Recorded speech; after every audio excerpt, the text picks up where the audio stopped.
Well, it's time now for our weekly Ask the Lawyer segment. Joining me now is attorney Tara Knight. Thanks for being here tonight. Thank you for having me, Ann. Of course, we had some emotional news last week where the judge dismissed the lawsuit brought on by the Sandy Hook families. They were hoping to sue the maker of that Bushmaster rifle that was used in Sandy Hook. Why did the judge just dismiss the lawsuit altogether? Well, it was a long shot in any event. The lawsuit basically focused on the fact that the manufacturer was marketing and selling a very high-grade military-level weapon to the public.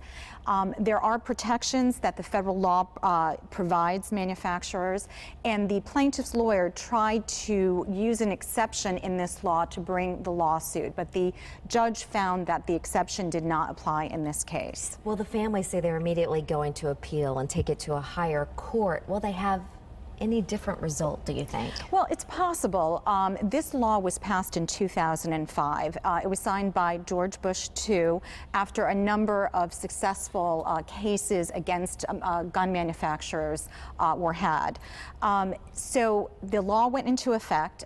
The judge dismissed this case. However, the plaintiffs, the lawyers representing the families of the Newtown tragedy, can amend their complaint, try and suing again, or they can appeal it. That means they can go to a different court, a higher court, and say, basically, this judge made a mistake. She interpreted the law wrong, and we should be allowed to pursue this lawsuit. So tell me more about that law that was enacted in 2005. Basically, it's a law that prevents anyone from being able to sue a gun manufacturer that's used in a criminal act, right? Right. It's called, if I can remember it correctly, the Protection of Lawful Commerce in Arms Act. Yes. So it basically gives broad immunity to gun manufacturers and dealers from people who were injured by their weapons, from people who either misused the guns and weapons or were engaged in a criminal act when the weapons were utilized. And so the families are really hoping that an exemption to that federal law that, as you said, came out in 2005,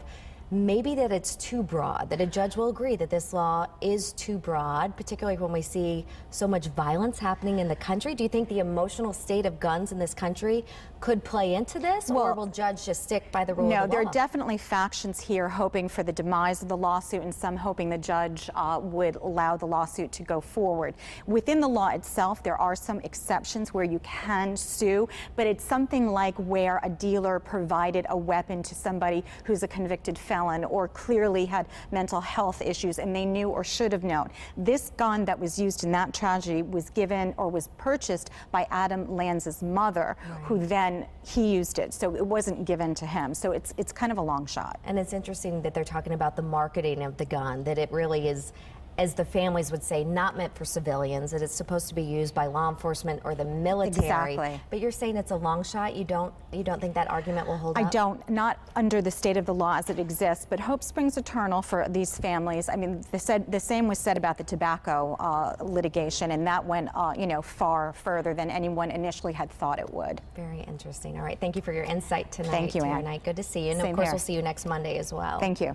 If you'd like to see more of this interview, of course, you can always find it on our website at WGNH.com. And of course, we'll continue to cover this story as that appeal process begins.